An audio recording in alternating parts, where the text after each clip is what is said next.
Again, today's topic is cell, its structure and function. In previous class you learned cell is the basic unit of life. And from unicellular to multicellular, cell has a definite shape and structure and sizes. For example, we have observed onion cell and cheek cell in previous class. What is the shape of onion cell? Rectangular shape. Whereas animal cell, circular shape. So plant cell has a definite shape, whereas animal cell do not have a definite shape. If you observe the cheek cell and onion peel cell.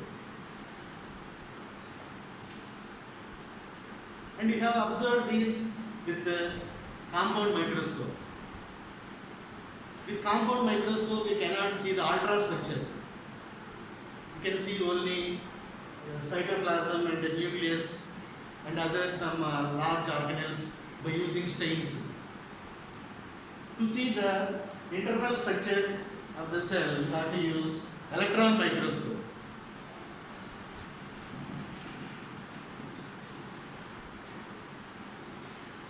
So observe this picture of animal cell and plant cell. There are some differences and similarities also. Let us look at the differences and similarities between animal cell and plant cell. Plant cell has some unique features. And then one is presence of chloroplast organelle.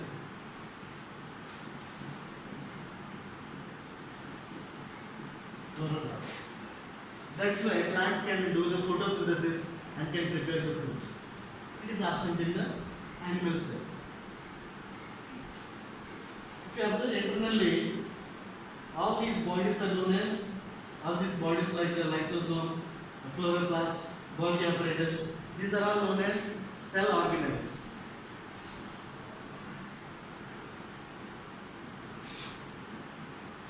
So chloroplast is one cell organelle which is present only in the plant cell. That is a unique feature. Apart from that, the outer layer of animal cell is plasma membrane. Plasma membrane. In plant cell, above the plasma membrane, one more layer is there, that is cell wall. See, this one is the cell wall. This is another unique feature. Some similarities also there. Organelles like a Golgi apparatus, endoplasmic reticulum, mitochondria are present both in plant cells and animal cells. One more organelle, vacuole, which is present mostly in the plant cells only. In animal cells, it is absent except in the unicellular like amoeba. So like this, we can study the cell and its features by observing this model. To understand more, we make a model of the plant cell and animal cell by using the material which are available with us. Okay? Now let us discuss about each organelle and membranes of the cell in detail.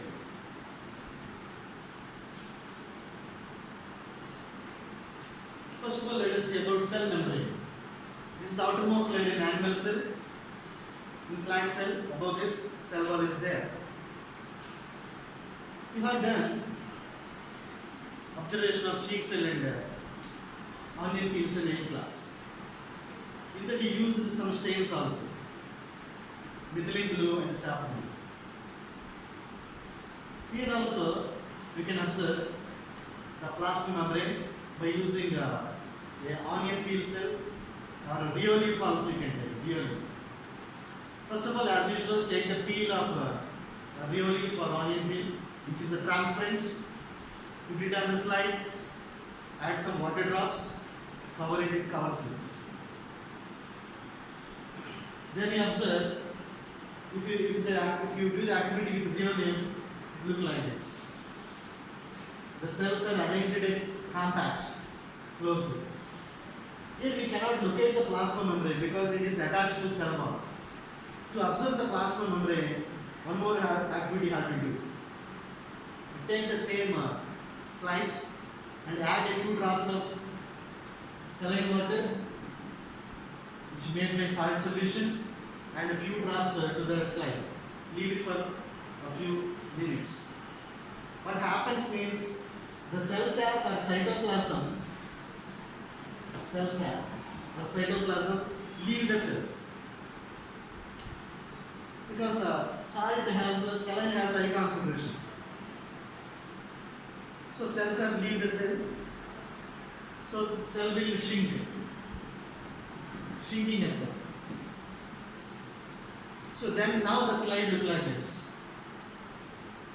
See this white portion, it is a cell wall, and this membrane is a cell membrane. That means cell membrane is separated from cell wall.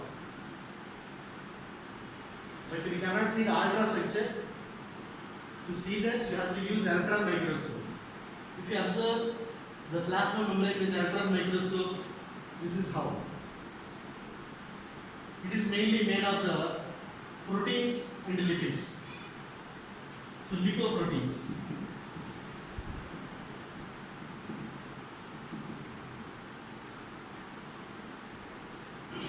We can observe the protein, different types of proteins, and you can see the lipids also. For more details you will learn higher classes.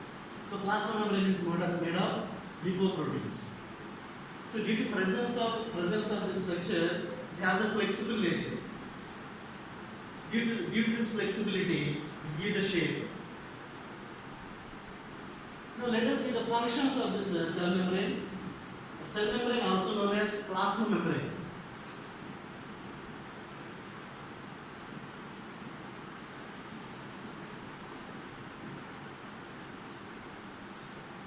Plasma membrane. So it gives the shape to the cell. And you know, if you observe here, this is the cytoplasm, and these are all other organelles. This one is nucleus. This is the plasma membrane. So plasma membrane is enclosing the composition of the cell. It is a plasma membrane separating the internal content of the cell from external environment by the way giving protection. So protection is one function. Next one, all the substances or materials in the cell present in a balanced manner. So the balance of composition of constituents of the cell is maintained by plasma membrane. So plasma membrane gives the protection, and it helps to maintain the balance of the internal constituent of the cell. One more unique feature of the plasma membrane is it do not allow all types of materials into the cell. During life activities, many gases, liquids, and solids enter the cell, like carbon dioxide, like oxygen. Some waste material leave the cell, like carbon dioxide.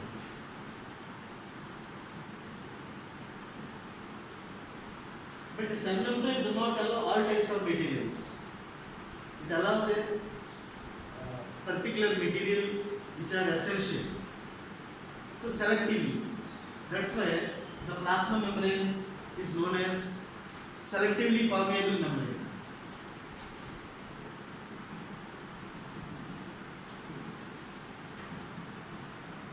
Selectively permeable. Why? Because it controls the exchange of materials in and out with the selective manner. So acting as selectively permeable is one more important function of the plasma membrane or cell membrane. So let us go to another topic, cell wall. Cell wall is the unique feature in the plant cells. This is the basic difference to plant cell and animal cell. So cell wall is a tough in nature and flexible also.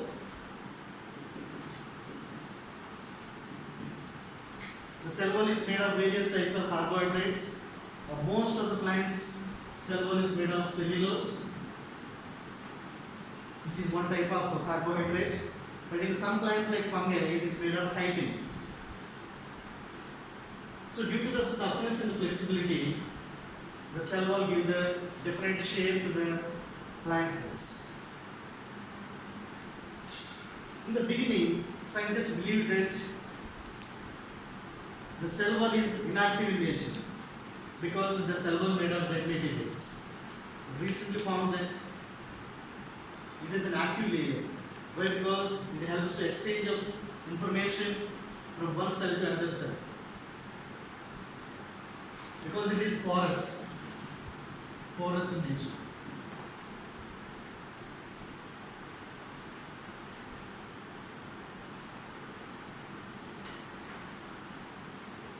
Here you see there are two cells. These two cells are combined with a junction. This junction is plasmamembrane. The plasmamembrane is made of cell wall. So through this plasmamembrane, information is passed from one cell to adjacent cell. So in exchange of information, it plays important role. One more function of the cell wall is maintaining or controlling the turgor pressure. So to understand this, you see this rough diagram.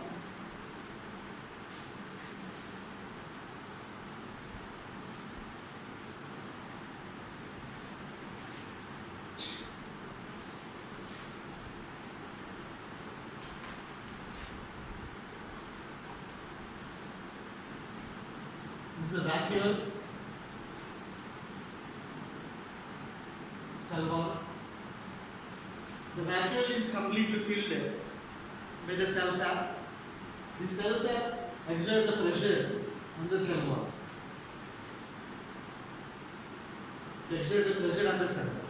So due to this pressure, the cell should expand in size, but it's not happens. Why? Because against the outward pressure by the cell sap, the cell wall applies inward pressure.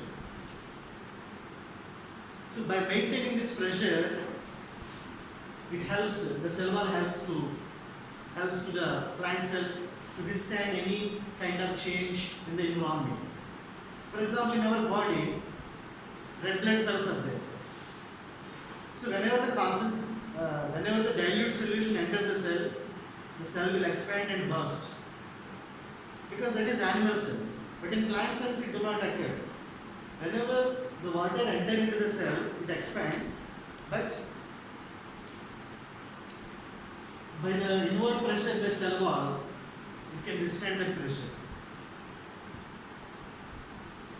So controlling the turgor pressure, exchange of information, giving protection, shape are the functions of the cell wall. Next, let us go to one more topic.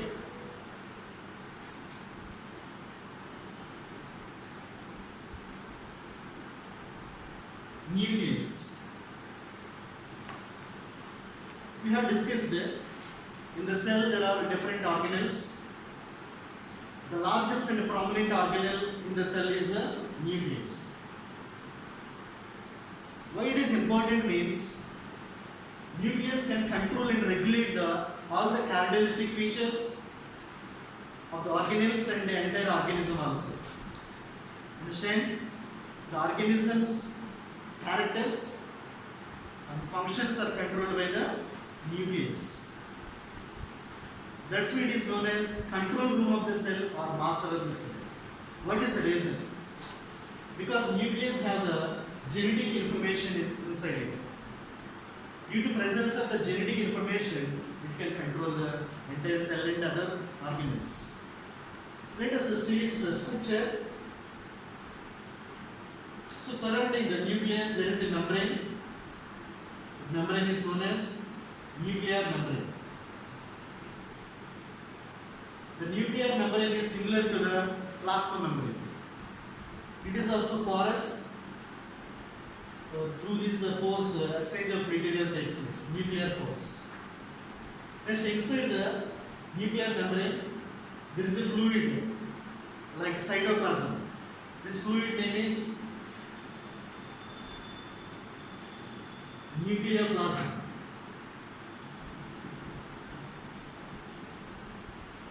Nucleoplasm. So nucleoplasm and cytoplasm both are separated by nuclear membrane. And next you can see a dark body. This is called nucleus. It plays important role in cell division. And this thread-like fine structure is known as chromatin. Chromatin means it's a genetic material. It consists of DNA. The DNA consists of genes. The genes have the information to control the organisms. That's due to this chromatin, nucleus is the control room of the cell. All the cells of organisms have the nucleus, but in some cells the nucleus is absent. For example, RBC, red blood cells in mammals. Mammals means which have the hair and external ears. Fluent cells, fluent C cells in plants. These two types of cells do not have the nucleus, but in young cells they also have.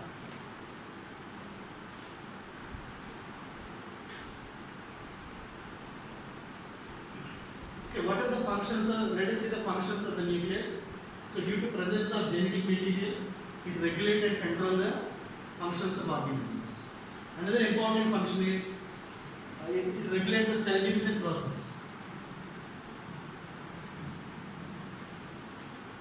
Cell division means the formation of new cells from old cells. Sleeden, the scientist Sleeden who proposed cell theory, said that the new cells come from nucleus only. That's why he named the nucleus as cytoblast.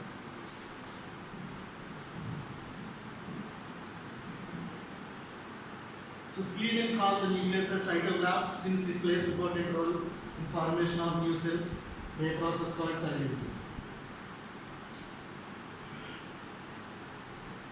So one more feature we have to discuss. See, this is a nuclear membrane. The presence of nuclear membrane do not occur in all types of cells. Some cells do not have the nuclear membrane around the nucleus. So based on this presence and absence of nuclear membrane, cells are two types. Two types of cells.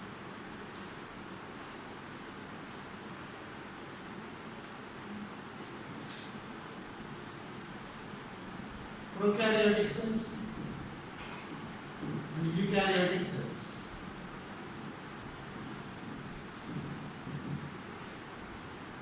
So nucleus with the cell membrane is called as organized nucleus.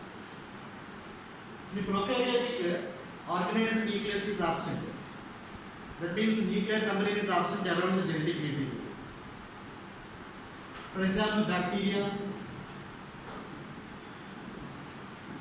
and some blue-green algae, also known as cyanobacteria.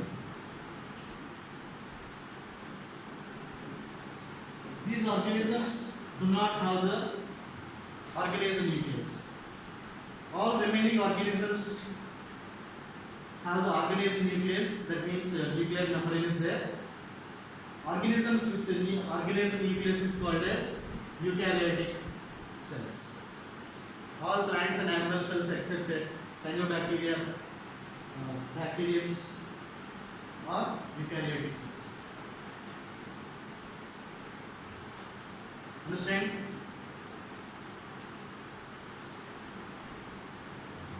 Okay, this is all about today's topic. So in this lesson we learnt about the differences between plant cell, animal cell, plasma membrane, cell wall and nucleus. Understand?